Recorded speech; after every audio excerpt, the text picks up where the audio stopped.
Thank you so much. Thank you for the opportunity, Excellencies, dear friends.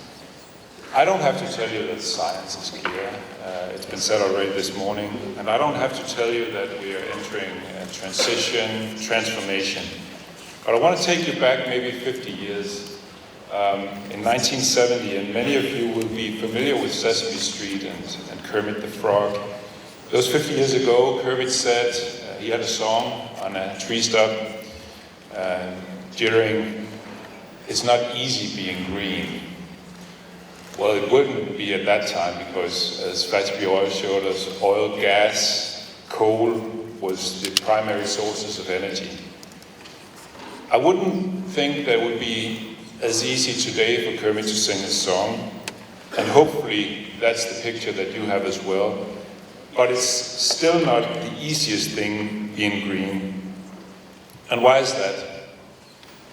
Because the price of renewable energy is the lowest in almost all major energy markets across the world.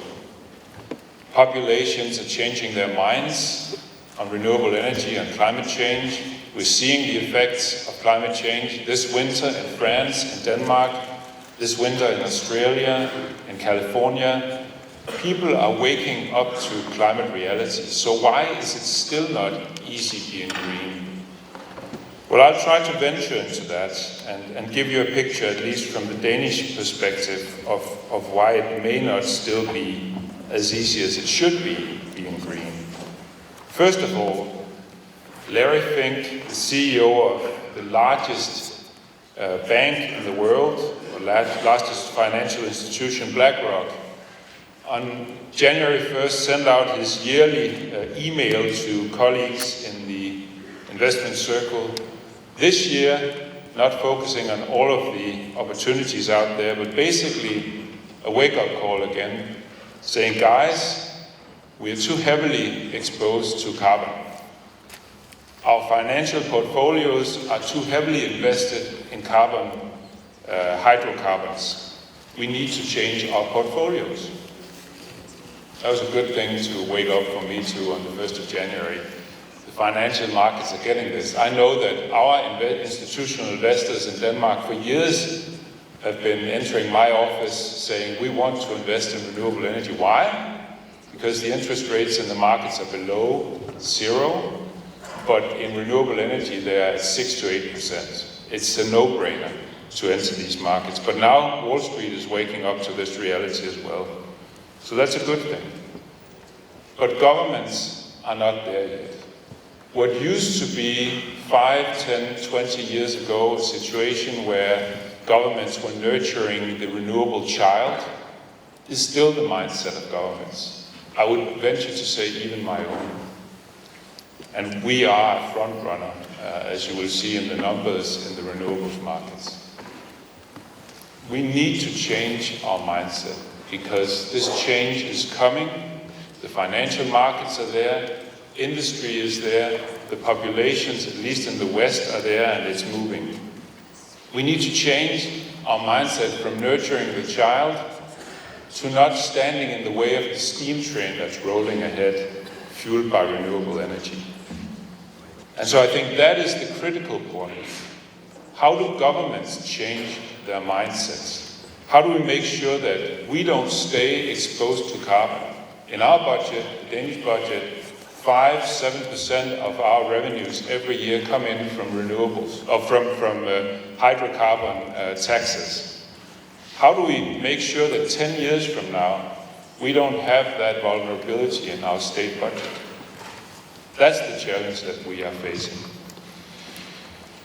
So I think there's tremendous work to do. I think France and Denmark are leading the way even on this. I think the European Union is doing a lot, but we can do much more. And what can we do primarily, apart from changing our tax structures? Well, for one thing, we can stay ahead of the curve. So instead of looking at how we nurture the child, how we subsidize renewables, we need to look at how we can integrate renewables into our systems. How can we make sure that regulatory frameworks are set up to incentivize market integration? How can we continue to build out our European electricity infrastructure? How can we set in place regulations to incentivize electrification of our system? How can we ensure that storage get online? Because that's really, really critical with fluctuating renewable sources. How can we make sure that, and Fatih alluded to this, the hydrogen economy comes online, P2X in general, using electricity for other energy sources is established in the marketplace. How can we make all this happen? And that's a big thing. It's a big institutional change. It's a tremendous job for regulators to look into and find the right solutions in this extremely complex setup.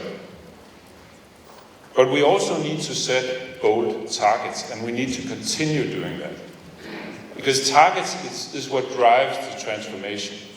We need to align at the European level on serious 2030 targets for carbon emission reductions, for renewables build-out. The 40% target that we have in place right now on carbon is not really anything near ambitious. Because already with measures in place, we are well beyond 40%. So France, Denmark, in conjunction with other countries, have pledged that we want to increase that target to at least 55% of carbon reductions by 2030. And we hope that the rest of the EU will follow suit in the coming months. We need to take this to the global level, and if we are to do that, we need to look at this not only from a business perspective, but also from a socially just transition perspective. So how can we make sure that the lowest parts of the population don't lose out in this transformation? How can we make sure that our economies are not hampered by the change? And I would say for us, that's fairly easy because our economy is quite green already. Our investments are going in the right place. Our industry is tuned to the transition that's happening. We are earning more money from renewable energy and green exports than from anything else in our economy. So for Denmark, it's not a problem. For Europe, maybe a little bit, but we are on the right side of the curve still. What we've done in Denmark to get to that place is basically two things. One thing is making sure that fossil fuels are not subsidized. The other thing is making sure that we de-risk renewable investments. And I want to focus in maybe a little bit in the last 2 minutes I have on offshore wind, which Fatih so kindly alluded to. We didn't pay him to do that. But it's true that Denmark was the nurturing point of offshore wind. How did that come online? Well, onshore wind for many years has been a good business. Offshore wind wasn't. Putting a wind turbine offshore didn't really make logic sense. But maybe it did anyways, because the wind conditions are more stable, so the fluctuating part is not a problem for the system. The conditions offshore have been handled by technology development. And today we're looking at an industry that's really, really taking shape. And it's doing so because the government has set in place the right regulatory framework, that the way we do tendering is in dialogue with the competitors in a clear and transparent market, that we de-risk the investment by looking at the seabed ahead of the tendering round, making sure that we know what's there and what you're building on, what grounds you're building on, by making sure that the cables are in place for the wind turbines to deliver to the market once they're in place, that we establish a window that's broad enough for the construction of the park to make sure that you can get the entire supply chain in place at the lowest cost, and so forth. There's a lot of components to this, but what's most critical is the dialogue that we have with the market actors, and that we listen to the needs that are in place among the actors to ensure that we de-risk the process. And I know that France is going the same way. I know that you're doing all the right things, establishing a one-stop shop for regulatory certainty, ensuring that you have a dialogue with investors and so forth. But I think it's not difficult. It's just difficult if we don't see the transformation that's happening and we don't avoid the disruptions that are coming, no matter if we like it or not. Carbons are exiting the market, renewables are entering. I want to leave you with this. In Game of Thrones, there was one saying, winter is coming. And that was a bad thing. I would hope that winter was coming. And I would hope that winter was coming really, really hard this year and in years to come, so that we get snow in Denmark and almost frost in Paris. That's not going to happen, and it's not going to happen. Climate scientists will tell you it's not going to happen for the next 100 years. But we can do a lot of good, staying ahead of the curve, looking at the opportunities for our societies, and in that way curbing climate change to the levels that we need to see. 1.5 degrees, Glasgow will be important. Denmark is pushing ahead, France is pushing ahead, the EU is doing almost all we can, but we need the rest of the world to see the challenges and to see the opportunities in the green transformation. Thank you for allowing me this space.